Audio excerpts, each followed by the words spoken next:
The sandy cliffs of Norfolk are a feeble defence against climate change. Sea levels are rising, speeding up natural erosion, and the village of Haysborough has lost 40 houses in just 3 decades.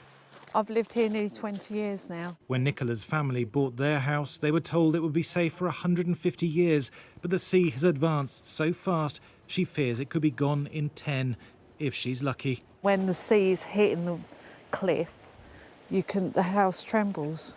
That's how close I am now, that it's the strength of the sea, you wouldn't believe how it can just destroy. And it's just mud and clay here. It's just constantly chomping away every time we have a high tide. Sea levels around the UK have already risen by 16 centimetres in the last 20 years, but the pace is picking up. By 2050, they're predicted to rise by 35 centimetres, and by the end of the century, they're likely to have risen by well over a metre. But even that could be an underestimate. The sea will rise much further, much faster if the vast ice sheets that blanket the polar regions start to crumble and melt even more rapidly. Scientists believe we're approaching that tipping point, and if it starts, it can't be stopped. Haysborough is going over the edge now, but by 2050, 200,000 properties will be at risk, and the government says it's too expensive to defend the whole coastline. Experts warn homeowners aren't being told whether they're vulnerable.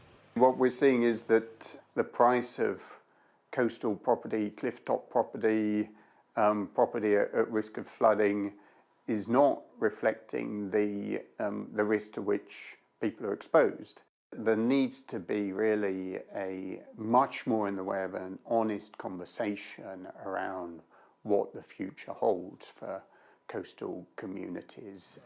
In Haysborough, the council has helped some people relocate, but families are losing everything, and there's still no national plan for the climate refugees. We need to get to a point where we have options, so we aren't just walking in saying, I'm sorry, your property is now time to be demolished because it's going to be lost over a cliff. The problem is how do you afford the land? How do you afford the rebuild costs? These are all things that we need to explore. The government says sea levels are a natural process, so there's no compensation for house owners, but it is considering financial schemes and other services to help people move inland. For now, though, places like Haysborough are on the road to nowhere. Thomas Moore, Sky News in Norfolk.